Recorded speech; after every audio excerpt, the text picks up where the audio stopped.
gosto de começar com essa frase do filósofo francês Jean-Paul Sartre. Ele diz o seguinte, que devemos conhecer a meta antes de conhecermos o percurso. Então, o que quer dizer isso? Quando nós falamos em motivação, a motivação, se nós cortarmos aí a palavra, né, vemos a base dessa palavra, o motivo para uma ação. Então, por isso que nós falamos, de repente, o que é motivação, o que é motivador para mim, não é motivador para os vários alunos aqui dessa classe.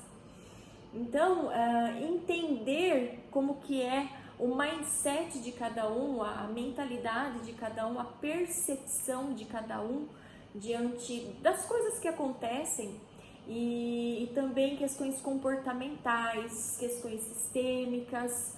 É bem interessante para nós vermos essa questão da motivação e trabalharmos tanto em nós quanto nas pessoas também que trabalham com a gente. Então, vivem e convivem conosco, tá?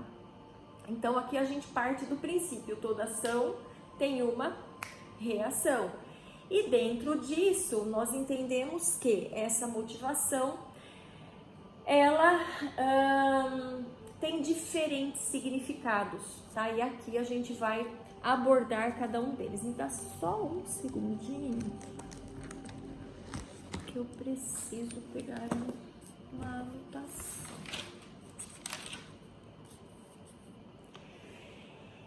E considerando que a motivação ela é diferente para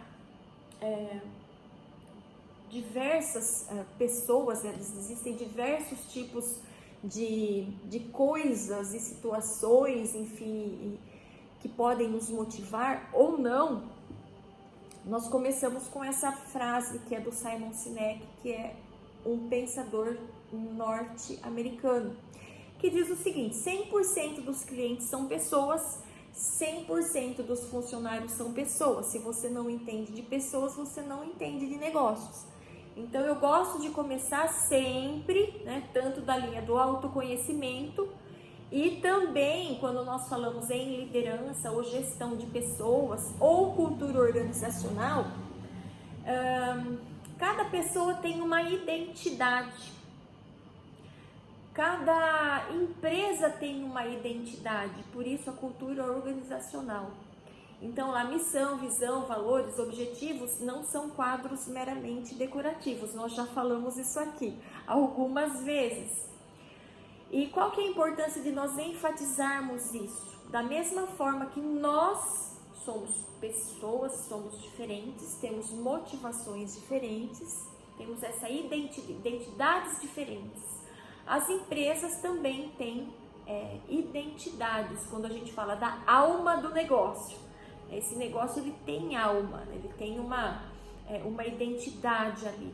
Então, nós vamos entender dentro da cultura organizacional como é que funciona a questão da motivação.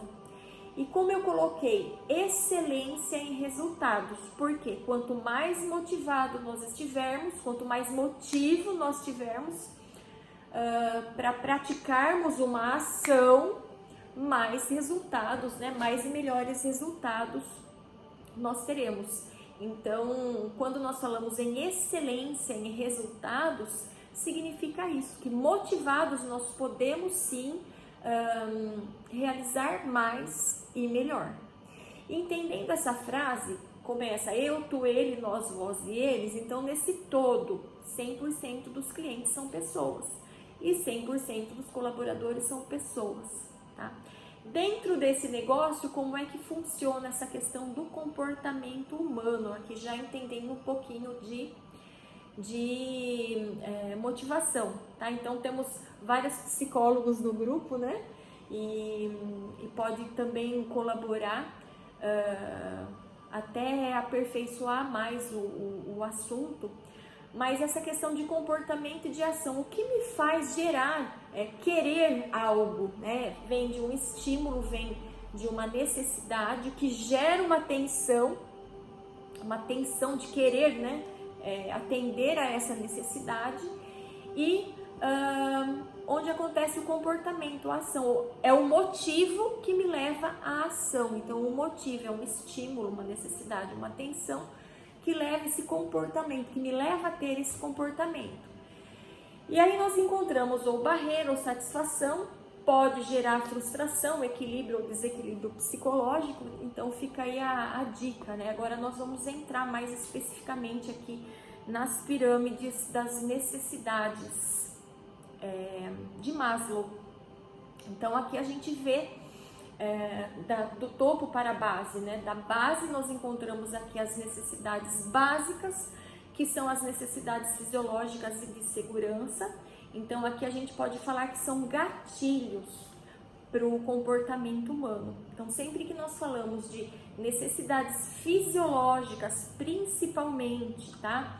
Alimento, roupa, repouso, moradia, é tudo aquilo que garante a nossa sobrevivência. Então nós precisamos atender essas necessidades fisiológicas. Então é um gatilho realmente bem importante para que eu atenda essas necessidades, né, desses comportamentos, né?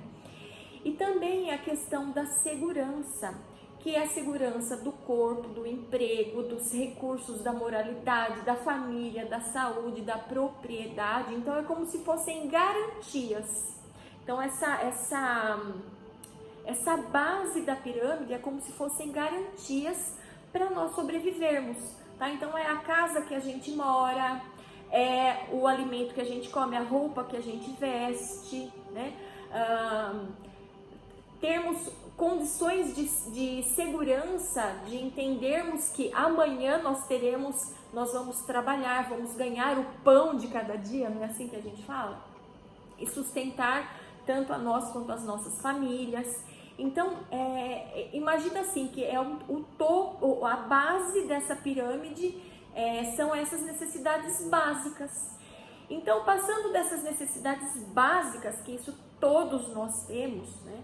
E subindo um pouquinho, nós temos as necessidades psicológicas. Então, temos essas necessidades também de relacionamento, com relação ao amor, com relação à amizade, à família, com relação à intimidade sexual. Então, assim, é como se nós fôssemos nos conectando com essas pessoas.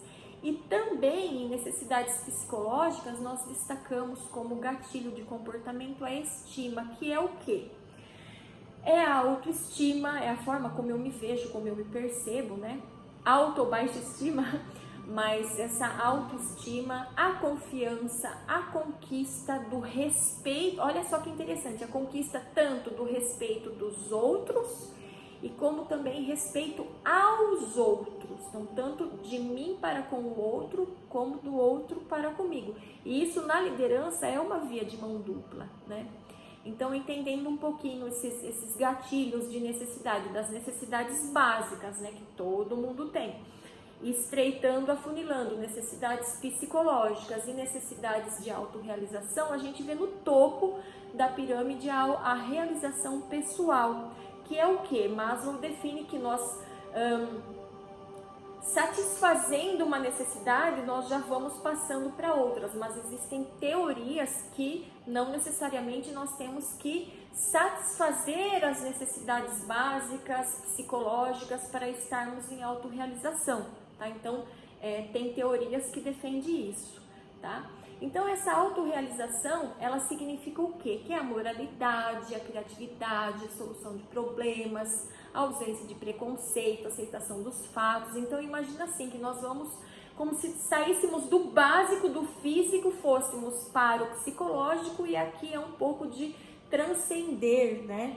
Que é a questão da autorrealização. Então, quando nós já chegamos num ponto em que nós não estamos mais olhando, nós conquistamos a nossa casa, nós conquistamos o nosso emprego, nós temos uma família, nós somos respeitados, tá? Então aqui nós estamos como se fosse assim o topo mesmo da pirâmide de gatilhos, né? Então conforme eu vou preenchendo essas necessidades, eu vou criando outras e vou subindo nesse topo, né?